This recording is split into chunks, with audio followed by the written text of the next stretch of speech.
What's good, YouTube? Top 5 power forwards coming up to you guys today. 2014-2015 mid-season March list. I'm going to have to go. This is going to be a tough list, and I feel sad for a lot of players on this list. This is probably the hardest list in all of them because you got Tim Duncan, you got Serge Ibaka playing good this year, you got Zach Randolph playing good this year, Greg Monroe, Kevin Love putting up 17 and 10. This list is the hardest. I don't think nobody can get this list right because there's no perfect list for this. But I'm going to try to do my best to make this list as accurate as I can. I'm an analyst, but this is the hardest list in the game right now.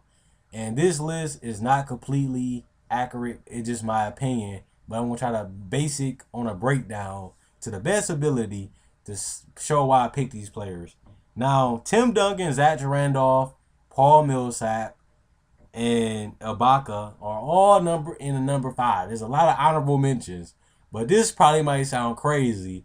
But I'm just going to take Paul Millsap out of Tim Duncan, Zach Randolph, all of them, just because he's versatile. Because he can shoot the three, he can dribble, create for others, finish in the paint off dribbling, collapse the defense, knock down a mid-range jump shot on pick and roll, knock down free throws, get rebounds, putbacks, tip dunks, rebound, kick out. He's just more versatile, and he's getting 2 steals a game. 8 rebounds, 17 points, 2 steals a game pretty much on decent percentage shooting. So Paul Millsap is my number 5 because he's versatile. He scores in a multitude of ways. They use him a whole lot of ways, and he's just more diverse than Tim Duncan and Zach Randolph and Serge Ibaka. Serge Ibaka is more of a spot-up shooter than a playmaker and a ball handler. Tim Duncan is more of a post player and a spot-up jump shooter. Zach Randolph is more of a post-up player, spot-up jump shooter, and tenacious rebounder. But Paul Millsap is a tenacious rebounder, thief. He can cut to the basket, dribble, create shots for others, dribble, finish in the paint, shoot the three, and knock down the mid-range off the dribble or spot up. So Paul Millsap, my number 5, because he's more versatile than all them other power forwards. Number 4, Blake Griffin. I don't want to go too much in detail on that one. That's just my pick. And I love Blake Griffin. His rebounds has fallen way off because instead of him getting to the paint, getting putbacks, getting tips, getting extra possessions because he's in the paint, he's shooting a lot more jump shots. A lot more jump shots means you farther away from the paint. The more farther away you is from the paint, the more chances you ain't going to get a rebound. So he hasn't been close to the paint. And another thing, DeAndre Jordan has just been ridiculous on the board, just grabbing every rebound. He's a lead leader in rebounding, just like Marc Gasol. He don't get that many rebounds because Zach Randolph will get 10, 12 rebounds, and he'll keep getting rebounds. So Marc Gasol don't even have to rebound that much. And Marc Gasol is really a stretch player, just like Blake Griffin is. And DeAndre Jordan is more always in the paint, so you get more chances to get more rebounds. So Blake Griffin rebounding has went down because he's farther away from the paint. He's a stretch forward right now. And my number 3, which was tough, but I just have to say my number 3 is, I wanted to put Blake Griffin number 3, but I just couldn't do it because he just lost a lot of his abilities. But number 3, I'm just going to have to go with Paul Gasol because he's a stretch 4. He can knock down a mid-range jump shot, and he can block. He averaging almost 2 blocks a game, and he's getting 10 rebounds a game. And he an all-star starter this year too, which is crazy. After all these years, he's finally an all-star starter. But he just getting more rebounds. He's blocking more shots, and he's still knocking down a good percentage of his shots, and he's knocking down a lot of his free throws at an efficient position. Efficient rate. So Paul Gasol, number 3, over Blake Griffin because of the blocks, the rebounds, and he still stretches the floor, and he's a way better post-up player.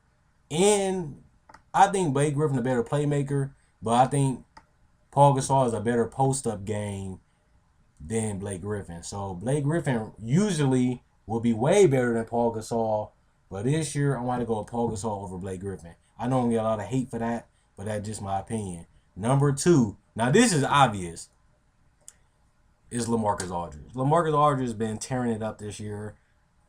He's a top 10 player. I never thought LaMarcus Aldridge would be a top 10 player ever, but right now he's knocking down a three-point shot. He struggled. He missed his last 19 threes according to today, but he was knocking down 40% of his threes before he went in this slump. But he's just deadly on the mid-range. He's deadly in the high post. He's deadly in the post. He's deadly because he can get to the free throw line and knock that down at 80%. And his defense has improved. And he's getting 10 rebounds. And he's getting 23 points on 45% from the field. So LaMarcus Aldridge has become the second best power forward in the league. Besides Anthony Davis, he's the most dominating and unstoppable player for the power forwards besides Anthony Davis. And the only reason why Anthony Davis is number one is because he's scoring more than LaMarcus Aldridge. And he's way more efficient than LaMarcus Aldridge because he's shooting over 50%, way over 50%, 56%. And he's getting 2 blocks. And he's getting a steal. So basically, he takes better shots and he get a lot of alley-oops, so it's easier for him to score because he's getting alley-oops, lobs, and he takes a lot of layups. But he's just as good as in the mid-range as LaMarcus Aldridge. They both is good mid-range shooter. In fact, Anthony Davis is shooting 48% on mid-range jump shots this year. That's tied for first with Al Horford. That's close. I mean, he's second to Al Horford, and he only beat him by a small percentage on the percentage of second mid-range jump shots. So LaMarcus Aldridge's main thing is a jump shot, but Anthony Davis is shooting it at he making almost half his jump shots from the mid-range. And he's still getting 10 rebounds. And he's still getting 2 steals. 1 steal. And he's still getting 2 blocks. And he's still shooting 56% from the field. So Anthony Davis is the best all-around power forward in the league at 21 years old. And on top of that, he only been in the NBA for 3 years. And he already the best power forward in the league in 3 years. And on top of that, he's a top 5 player in the league at 21. He's one of the elite players in the game at 21. And most all-around complete players at 21. And he only 21. And that's crazy because he's not even in his prime. And Anthony Davis just put up 39 today. Ridiculous. Anthony Davis has a whole lot more to improve on. And he's just dominating. I just got to get serious right now. I never seen, besides LeBron James and Kevin Durant, just dominate this young. But he's doing it defensively. Anthony Davis is the best two-way player in the league, which means offense and defense, and he's only 21. He's the best two-way player in the league right now. He's better than Paul George. He's better than Kawhi Leonard. He's better than Marc Gasol. So he's the best two-way player in the league, and that's why he's top 3, top 5 in the league. Let me know what you guys think about y'all power forward. Comment. If you like this video, like my other video, subscribe. And feel free to leave video suggestions on what you guys want to see next. These videos are just for fun, just to throw out something fun. So I'm throwing out a lot of breakdowns. I just want to throw out some fun videos every now and then. So let me know what you guys think in the comment section below. What you guys feel about the list and what's y'all list.